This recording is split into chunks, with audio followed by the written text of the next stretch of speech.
Тчев.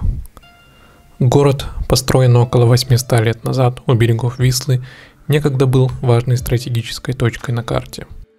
Век индустриализации подарил городу два по-своему уникальных моста, переживших печальные события военных лет.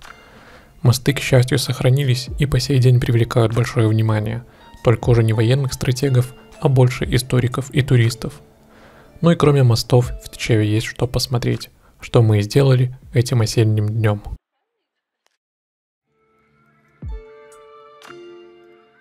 Фарный костел Воздвижения Креста Господня встретил нас первым на нашем маршруте.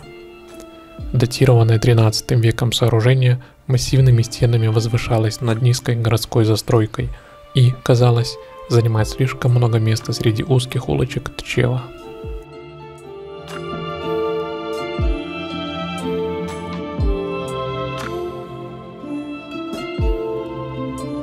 А по соседству со старейшей достопримечательностью города расположился постдоминиканский костел святого Станислава Костки. Множество людей внутри отпугнуло меня от захода внутрь, и мы побрели дальше. На рыночной площади, как всегда по воскресеньям, было немноголюдно. Слегка уставшие, но нарядные здания безмолвно взирали на пустой сквер, вымощенный плиткой и камнями.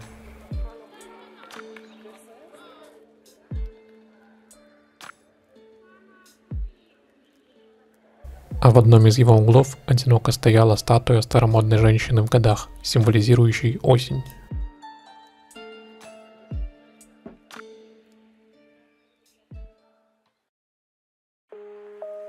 Еще одним потенциально интересным для нас местом в Тчеве был Центр консервации останков кораблей, куда мы направились сразу после обеда. Идея виделась интересной. Место, где собирают, изучают и сохраняют некогда плавающие лодки и суда разных эпох, найденные в том числе на дне рек и морей. Оказалось скучновато, даже несмотря на наличие некоторого интерактива. На электронных планшетах можно было посмотреть анимацию и поиграть в тематические игры.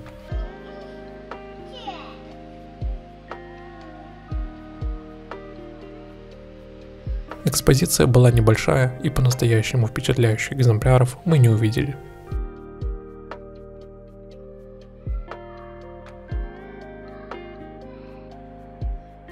Зеленая дорога между жилыми кварталами и парком вскоре вывела нас на набережную, наверное, главное место притяжения как местных жителей, так и туристов.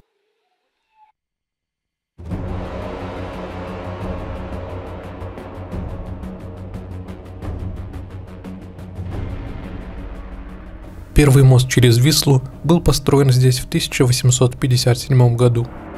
Тот самый старинный мост с башнями создавался как автомобильная и в первую очередь железнодорожная переправа. Над проектом немецкого архитектора Карла Ленца трудилось около 7700 работников. Мост был по-своему уникальный. Имея длину 837 метров, на тот момент он являлся самым большим в Европе. Но с развитием индустрии грузоперевозок в конце 19 века оказалось, что мост не справляется с нагрузками, и было решено построить еще один мост, всего лишь в 40 метрах от старого.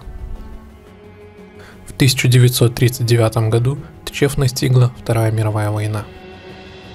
1 сентября мосты были частично взорваны силами польских железнодорожников, чтобы преградить путь вражеским составам.